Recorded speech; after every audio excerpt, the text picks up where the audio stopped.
So hey YouTube family, welcome to my channel. What we are doing today is कि जो हमारे current affairs होते हैं ना, we are lacking behind the current affairs. तो अब हम लोग करंट अफेयर्स भी डिस्कस किया करेंगे, इसकी वीडियोस बनाया करेंगे. ये जो करंट अफेयर है ये है 22 जून 2026 का. तो और ये जो टॉपिक है ये आता है पॉलिटी और गवर्नेंस के अंदर. इसमें हमारा जो पहला टॉपिक है that was the ammonia leak. Tamil Nadu के तिरुवल्लुर जिले में एक सी फूड प्रोसेसिंग यूनिट में अमोनिया गैस लीक होने से 2 मजदूरों की मृत्यु हो गई. What is the case is कि in Tamil Nadu state there is a district which is Tiruvallur जिला डिस्ट्रिक्ट, जिसके अंदर क्या था, सी फूड प्रोसेसिंग वो था. वहाँ पे क्या बोलते हैं, फैक्ट्री थी. इसमें आग लग गई जिसकी वजह से क्या हो गया कि जो वहाँ पे वर्कर्स थे दे गॉट डाइड. तो कितने लोग मरे, it is not the important. What is important is कि इसके बारे में क्या आएगा यूपीएससी में. अमोनिया, पहले तो अमोनिया के बारे में हमें जानना चाहिए. अमोनिया क्या है, मतलब कैसी गैस है. You know ammonia is the gas, ठीक है. Ammonia is a colourless gas with a pungent smell, ठीक है. हाईली सॉल्युबल इन वाटर है. यूज्ड, हम लोग अमोनिया कहाँ कहाँ यूज़ करते हैं. We can use in fertiliser, refrigerator, chemical industries. देखो यहाँ भी जो सी फूड प्रोसेसिंग इंडस्ट्री उसमें आग लगी थी, तो उधर अमोनिया ऑफकोर्स जाहिर से बात है यूज़ होता होगा, मतलब हुआ है तभी तो आग लगी है. फूड प्रोसेसिंग, देखा, सी फूड प्रोसेसिंग मीन्स कि जो वो होते हैं ना सी फूड, यानी कि मछली, केकड़ा वगैरह जो लोग खाते हैं उसको प्रोसेसिंग करने की थी, मतलब फैक्ट्री थी. Can cause I irrigation, skin burns, respiratory distress and lung damage on exposure. तो क्या होता है कि जब आप टेस्ट करते हो, मतलब आप छोटी क्लास में होते हो, आई don't no exact the class, जब ये लैब में टेस्ट कराए जाते हैं, आई थिंक जब हम लोग 9th या 10th में होते हैं समवेयर उस टाइम पे. तो उस टाइम पे हमारे स्कूल में लैब में हम रिएक्शंस किया करते थे. तो whenever the ammonia gas is exerted, या फिर अमोनिया गैस जब निकलती थी, तो teachers always saying keep away your face to on that test tube, मतलब उस टेस्ट ट्यूब के ऊपर अपना फेस मत रखो, उससे दूर रखो. Why? Because ammonia cause irritation, eye irritation, skin burns, respiratory distress और लंग डैमेज. तो अगर आप इनहेल करोगे ऑफकोर्स अमोनिया गैस, तो it will cause a damage. That's why. इससे रिलेवेंट लॉज क्या हैं, देखो, फैक्ट्री एक्ट 1948 है, इन्वायरमेंट प्रोटेक्शन एक्ट 1986 है, डिज़ास्टर मैनेजमेंट एक्ट 2005 है. देखो ऐसे केस ना अनहोनी हो सकती है, no doubt about it, miss happen, but what are the measures that we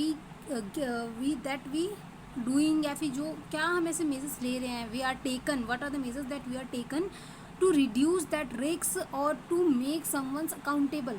इसमें accountable हम किसको को बताते हैं, क्योंकि there are lots of cases जिसमें इंडस्ट्रीज़ के साथ कुछ होता है, जैसे इंडस्ट्री में आग लग जाए, जैसे कि जो फेमस है वो कौन सा है, वो झारखंड में समथिंग कुछ, भोपाल, हाँ, भोपाल गैस ट्रेजेडी, ऐसा कुछ, ऐसे काफ़ी सारे इंसिडेंट्स आप देखते हैं. तो अगर ऐसे इंसिडेंट्स लगातार हो रहे हैं तो who are accountable to that. ये नहीं कि आपने केस लड़ लिया, आपने न्यूज़ चला दी और हो गया, नहीं. What is the end result, who can take the responsibility कि भैया आगे से ऐसा नहीं होगा. तो that was what we have to work on it, है ना. लिंक जैसे प्रीवियस इंसिडेंट्स है, Bhopal gas tragedy, chemical disaster management, industrialisation versus environmental safety, occupation health and safety. तो ये सब हमें चीज़ें देखनी चाहिए. आपने उनको कॉम्पनसेशन दे दिया था, जो भी उसमें डेड हुए हैं मजदूर workers, you just give the compensation to their family, that is not the enough. You have to make someones accountable. अगर ऐसा हुआ है तो फिर आपकी जिम्मेदारी थी, आप क्या कर रहे थे, यू जस्ट डूइंग क्या बोलते हैं, प्रोसीजर्स टू अगेंस्ट देम, जो भी है, ठीक है, वो चीज़ें होनी चाहिए थी. सेकेंड जो इसमें वो है न्यूज़ है, that is CRPI act. The full form is criminal procedure identification act. इसमें क्या है, कई राज्यों की पुलिस ने गंभीर अपराधों में गिरफ्तार किए गए लोगों के डीएनए रिकॉर्ड एकत्रित करने शुरू कर दिए हैं, जिसके लिए उनके रक्त के सैंपल लिए जा रहे हैं। मतलब कि we in this law what we are trying to doing is कि हम लोग अब क्या कर रहे हैं कि जो भी बहुत ज़्यादा बड़े क्रिमिनल्स होते हैं, we who is doing high crimes और ज़्यादा गंभीर जिसने क्राइम कर रखे होते हैं, we are just collecting their data samples, their DNA samples basically. Why? Because of knowing about, मतलब कि उसके बारे में हमारे पास सारा रिकॉर्ड आ जाए, क्योंकि डीएनए से, by getting the DNA you can identify a person. ठीक है, तो उस पर्सन के बारे में आप सब कुछ जान जाते हो, you can identify everything about that person. ठीक है, तो हमने अब डीएनए रिकॉर्ड्स सैंपल्स इकट्ठे करने शुरू कर दिए हैं। ठीक है, और आगे देखते हैं। What was it enacted replace the identification of prisoner act 1920। तो इस लॉ ने कौन से लॉ को रिप्लेस किया, which is very important, might be coming in the exam in UPSC CSC exam.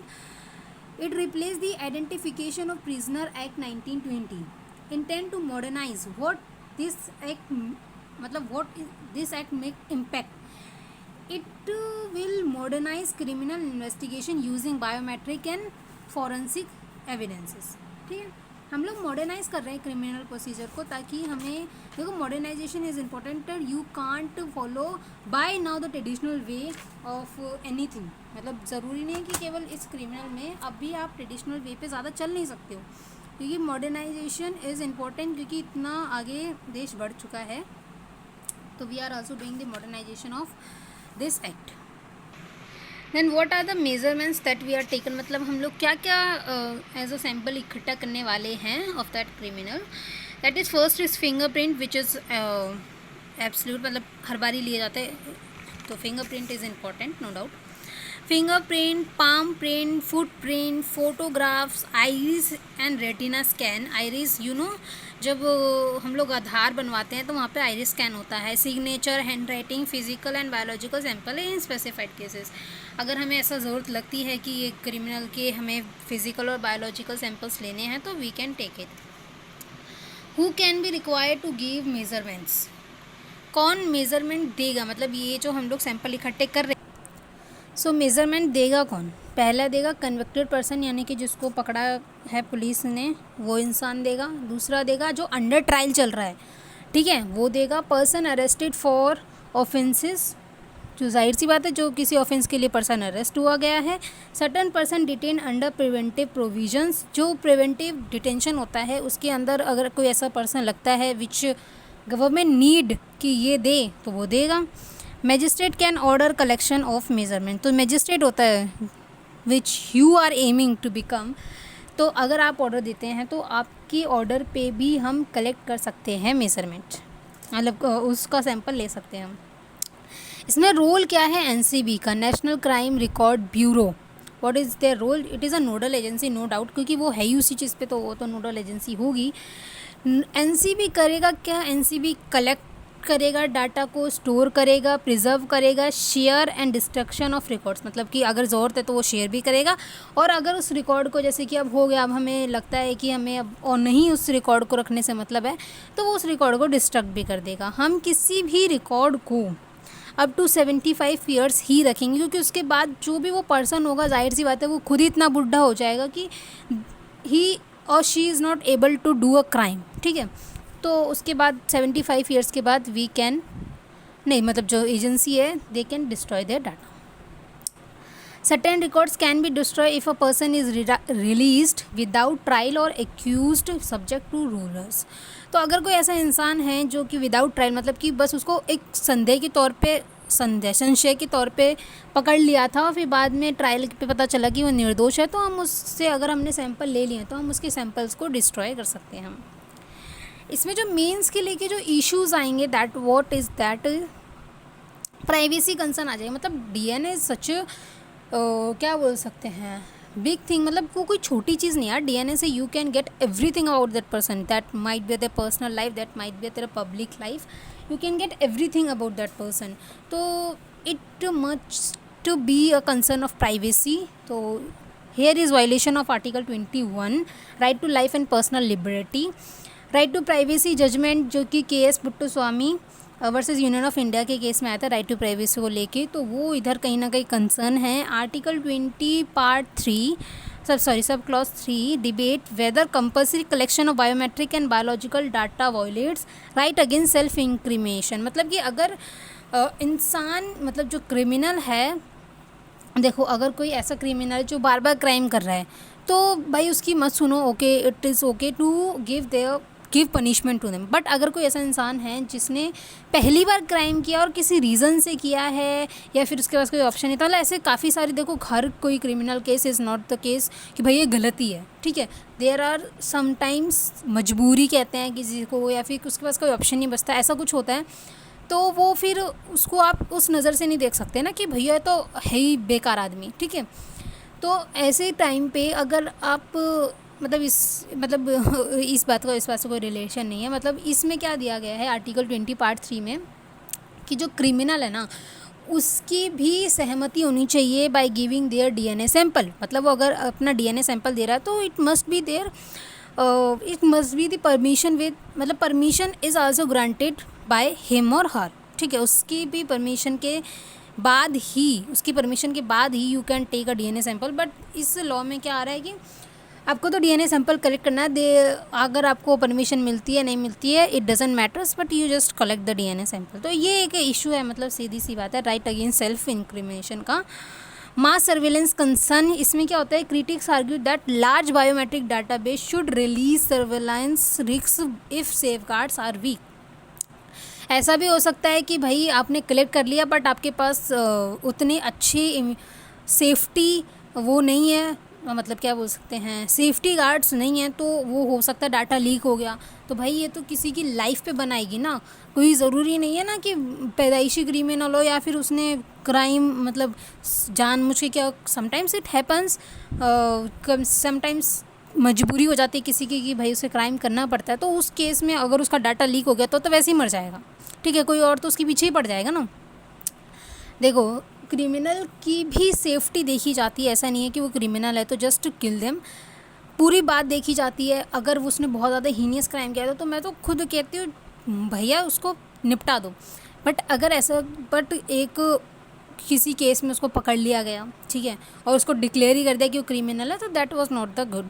क्योंकि काफ़ी बार होता है कि काफ़ी निर्दोष लोग भी पकड़े चल जाते हैं जब केस इन्वेस्टिगेट होता है, तो उसमें काफ़ी ज़्यादा इन्वेस्टिगेशन के बाद जो डिसाइड होता है वो फिर आगे प्रोसीजर होता है, मतलब ठीक है। तो ऐसे डायरेक्ट किसी को हम क्रिमिनल नहीं बोल सकते हैं। तो उस कंटेस्ट में कहा गया है कि अगर किसी का डाटा ऐसा लीक हो जाता है, सपोज़ कि कोई किसी को डिक्लेयर कर दे कि भैया क्रिमिनल था, उसने सज़ा काटी, उसका डाटा लीक हो गया, तो बाहर आके लोगों के पास तो उसके अंदर पहले ही इतना आक्रोश होगा उसको लेके, तो लोग तो उसे ऐसे ही मार देंगे, ठीक है। तो इसलिए ये कंसर्न है कि भाई उसका डाटा लीक ना हो जाए, ठीक है। ये यहाँ पे टॉपिक था, ये था CRPI एक्ट, जो कि बताता है, जो कि मॉडर्नाइज़ कर रहा है क्रिमिनल लॉज को, ठीक है।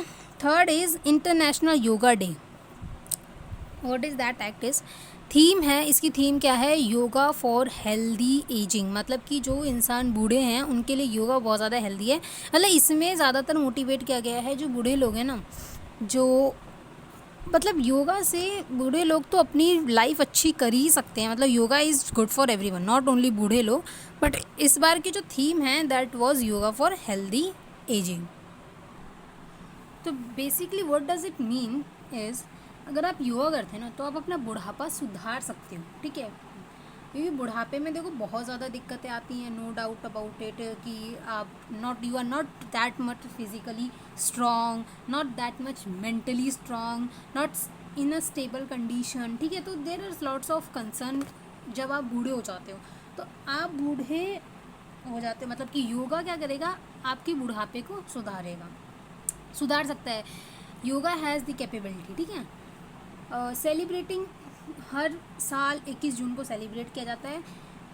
इसको प्रपोज किसने किया था, दैट वाज अवर माननीय Shri Narendra Modi ji at UN general assembly in 2014 में, जब वो मतलब पावर में आए थे तब उनने ये प्रपोज किया था योगा डे सेलिब्रेशन का। UN adopted the resolution on 11 दिसंबर 2014, और यूएन ने कब अडॉप्ट किया कि 11 दिसंबर को 2014 में। अ रिकॉर्ड ऑफ 177 कंट्री को स्पॉन्सर्ड द रेजोल्यूशन, मतलब 177 कंट्री जो थी वो एग्री थी, ठीक है, कि हाँ भाई अच्छा रिजोल्यूशन है, हमें इसको इम्प्लीमेंट करना चाहिए। First international yoga day celebrate किया गया था 21 जून 2015 को, मतलब अगले ही साल अडॉप्ट करने के उसके बाद भैया कहा कि चलो योगा डे करते हैं। अब मेन चीज़ देखो, किसी भी चीज़ को जस्ट मैंने पढ़ा दिया तुमने सुन लिया, that was not a good learning. Question Y 21 जून, मतलब और भी तो डेट हो सकती है ना। 21 जून को तो बल्कि इतनी ज़्यादा भयंकर गर्मी होती है, उसमें तो वैसे ही कोई काम नहीं होता, हम योगा कहाँ से करें। Why 21 June, let me tell you why 21 June. 21 June को क्या होता है, if you know little bit of geography, 21 June is the longest day in the northern hemisphere, जिसको हम लोग समर सोलिस्टिस कहते हैं। इसकी कल्चरल सिग्निफिकेंस भी है, योगिक ट्रेडिशन, मतलब अगर आप हमारे इंडिया में इतने ज़्यादा अच्छे इसको एक्सप्लेन किया गया है पुराने एंशिएंट टाइम पे, क्योंकि अब के टाइम में ना yoga is something which is lagging पे है, मतलब वो बहुत ज़्यादा पिछड़ रहा है, ठीक है। जो आजकल के टाइम पे जिम हो गया, एक्सरसाइज होगी, more emphasis on it. Yoga is something which is calm, मतलब उसके लिए आपको बहुत ज़्यादा पेशेंस चाहिए, और today's generation is a lack of patience, तो इसीलिए योगा कहीं ना कहीं छूट रहा है। तो आज के टाइम पे आपको उतना मिले ना मिले, पर आप पुराने टाइम पे जाओगे तो you know the importance of yoga. Yoga के काफ़ी सारे जो आसन्स होते हैं सबके बारे में आपको पता चलेगा, है ना। तो कल्चरल सिग्निफिकेंस है ट्रेडिशनल योगिक इंडियन योगिक ट्रेडिशंस में, ठीक है। 21 जून, और 21 जून सबसे मेन जो रीज़न है वो क्या है, इस दिन समर सोलिस्टिस होता है, यानी कि longest day in the northern hemisphere, और इसके बाद से सॉरी रात बड़ी होने लगती है, ठीक है। अब आते हैं मेंस को लेके, ये तो प्रीलिम्स के इफेक्ट थे। मेंस को लेके क्या है, देखो किसी भी कंट्री के ना एक सॉफ्ट पावर होती है, एक हार्ड पावर होती है, ठीक है। Hard power is what, weapons, कितनी मिसाइल्स हैं, कितने न्यूक्लियर बम्स हैं, वगैरह वगैरह, you know everything. But the soft power is उस कंट्री की क्या ताकत है जिसकी वजह से उसने इन्फ्लुएंस डाला है whole over the world. Yoga is our soft power, मतलब कि योगा, मतलब अगर कोई योगा को इमेजिन करता है कोई कंट्री, तो उसे इंडिया के बारे में सोचना चाहिए, क्योंकि इंडिया की ये सॉफ्ट पावर है। India unites whole world by the yoga. मतलब हमने जब प्रपोज किया तो 177 कंट्रीज़ ऐसे ही नहीं मान गई थी, उनको लगा कि हाँ भाई बात सही है, बात पते की है, तब वो जाके मानी और उनने इम्प्लीमेंट किया अपने कंट्री के अंदर। तो हमने एक अपना स्ट्रॉन्ग स्टैंड लिया in front of the world by the yoga, है ना। तो yoga is our soft power diplomacy. Yoga is example of Indian cultural diplomacy and soft power, ठीक है। Enhance India's global image and promote cultural civilisation heritage, ठीक है।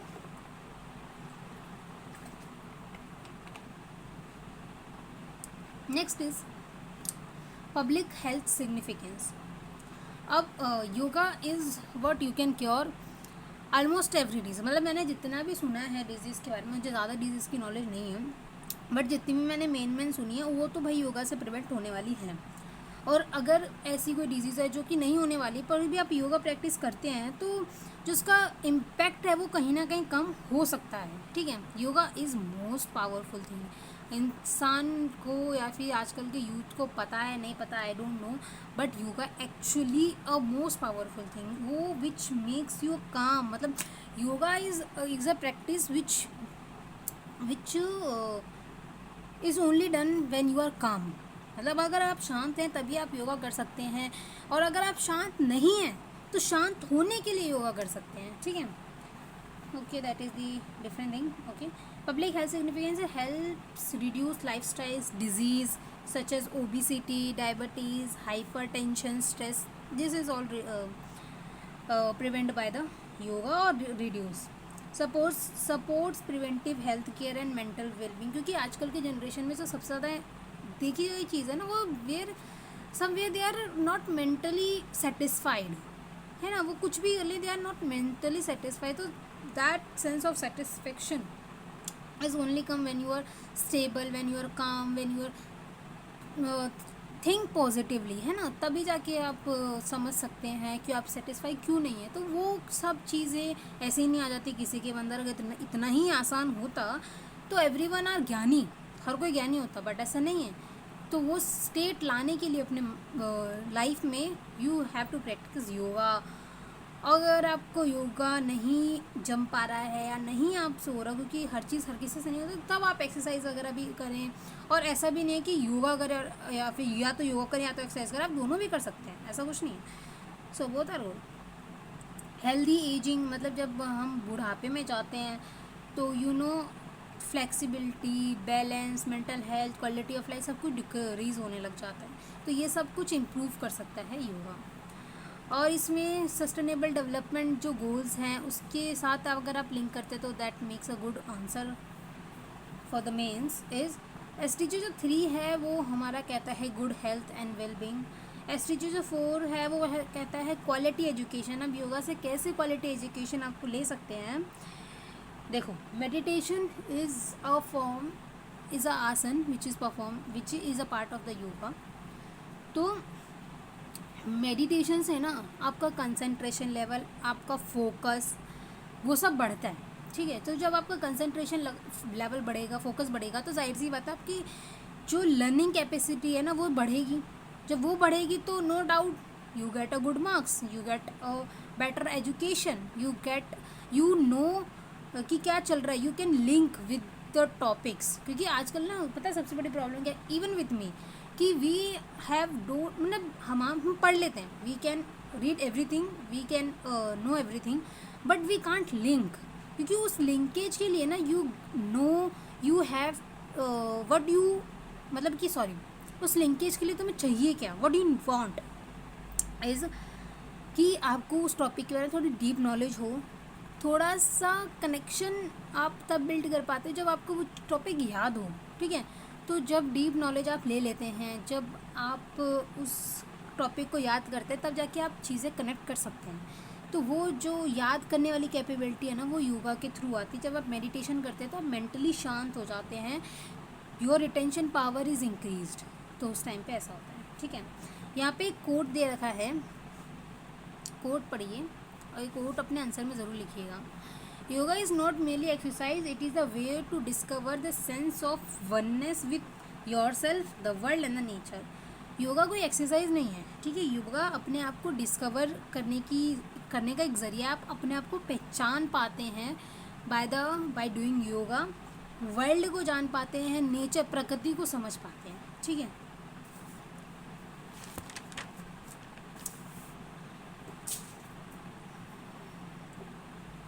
Now